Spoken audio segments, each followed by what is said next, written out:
Hi everyone, hope you all are doing well. Here I am with chapter number 11 of class 8th 2, and the name of the chapter is The National Movement to 1919-1947.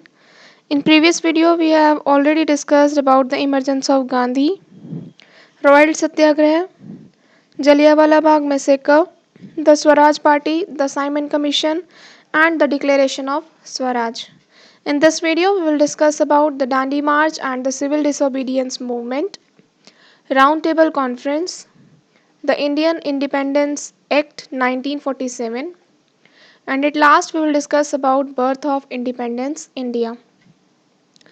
So let me start with the Dandi March and the civil disobedience movement. It is also known as Salt Satyagraha. इसको Salt Satyagraha भी कहा जाता है, as it was commonly known on 12 March 1930 and it mainly involved breaking of salt law. तो ये movement को salt law को break करने के लिए बनाया गया था because salt affected all section of society. Clear.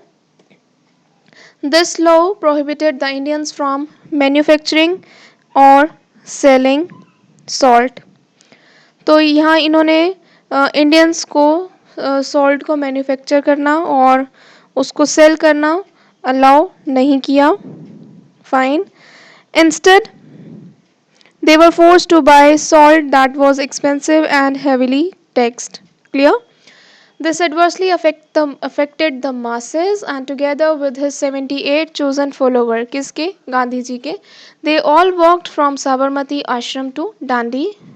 What was that? It's a village on the Gujarat sea coast. Clear? As a result of the civil disobedience movement, strikes, there were mass demonstrations, boycott of foreign goods, and closure of wine shops throughout the country. Clear? Or in the northwest frontier province, there was a person, his name was Khan Abdul Ghaffar Khan. He was popularly known as Frontier Gandhi, and he organized a society of Khudai Khidmatkars or servants of God, and they were also known as the red shirts. You can see this picture, they are all wearing red shirts, and it's the picture, and this is a person, his name is Khan Abdul Ghaffar Khan. He was popularly known as Frontier Gandhi. Easy. Now come to round table conference. It's a conference, meanwhile, it's a first round table conference and it was held in London from 16 November 1930 to 19 January 1931. So, Congress boycotted this conference and not much could be done at the conference in the absence of Congress. Therefore, it was decided to call for a second round table conference. तो यहाँ पर कांग्रेस ने इस conference का boycott किया था, तो ये डिसाइड किया गया कि हम second round table conference organise करेंगे. Clear. For that viceroy Lloyd Irwin and Mahatma Gandhi negotiated a settlement in March 1931. This settlement was known as Gandhi Irwin pact. इसमें क्या किया? The government agreed to release all political prisoners except those guilty of violence, and the Congress suspended the civil disobedience movement and agreed to take part in the second round table conference. Clear? For that, Mahatma Gandhi ji went to London to participate in the second round table conference as the sole representative of the Congress.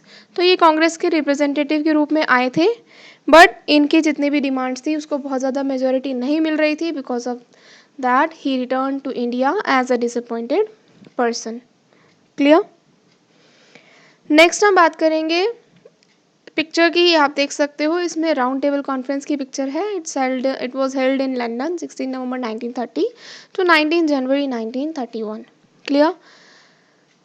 Next है आपका Indian Independence Act. So it was passed by the British Parliament on 15th July 1947. It received the royal assent on 18 July. इनमें कुछ countries थी जो पाकिस्तान में शामिल हुई और कुछ इंडिया में. So Pakistan was to comprise East Bengal, sorry ये कुछ स्टेट थी ये स्टेट थी जो कुछ पाकिस्तान और इंडिया में शामिल हुई। तो Pakistan was to comprise East Bengal, West Punjab, Sindh, Balochistan and North in West Frontier Province. India की बात करें तो India was to comprise all the remaining territories included in the British India. Clear. Last हम बात करते हैं यहाँ पे birth of independent India. So India achieved independence on 15 August 1947। यहाँ पर 14 अगस्त को इवनिंग के टाइम पर जवाहरलाल नेहरू ने एक मेमोरेबल स्पीच दी थी, जिसके लिए मैं आपको पिक्चर शो करूँगी। On that picture you can have a look of speech. On August 15 Jawaharlal Nehru was sworn in as the first prime minister of free India. ठीक है, इनको एक उपाधि दी गई। ठीक है, इन्होंने शपथ ली as a prime minister of free India. The Constitutional Assembly, with Rajendra Prasad as its first president, prepared the Constitution of India. Clear? It came into force on 26 January 1950 when the Republic of India was born. Next, now you can have a look of the speech which was memorable and given by Jawaharlal Nehru. He said, "At the stroke of the midnight hour, when the world sleep, India will awake of life and freedom." So he said these important lines in his speech, जो बहुत लोगों को impress करती हैं. Clear? So it's all about the birth of independent India. Here I am completing this chapter. Class कुछ main questions जो इसमें बनते हैं, जैसे आपको पूछा जा सकता है कि when it came into force independence India, तो कॉन्स्टिट्यूशन को फोर्स में कब लाया गया था बेसिकली, तो आप बताएंगे 26 जनवरी 1950। क्लियर। हमारे फर्स्ट प्रेसिडेंट कौन थे? राजेंद्र प्रसाद। हमारे फर्स्ट प्राइम मिनिस्टर कौन थे? जवाहरलाल नेहरू, है ना। तो इस तरह के कुछ क्वेश्चंस छोटे बनते हैं आपके शॉर्ट में, जो आपको इस वीडियो में आप अगर देखोगे तो आपको हेल्प होगी। और इंडिपेंडेंट डे कौन सी डेट में आप इसको सेलिब्रेट करते हैं? कौन सी डेट को इंडिपेंडेंस डे के नाम से जाना जाता है? That is 15 August 1947। Clear. So it is all about this chapter. Here I am completing. Previous video का लिंक आपको डिस्क्रिप्शन बॉक्स में मिल जाएगा। Please go through basically go through this both video for better understanding. Till then, be safe and thank you. And I wish you a happy new year, everyone. Clear? Thank you so much, class. Take care and be safe. Happy new year once again.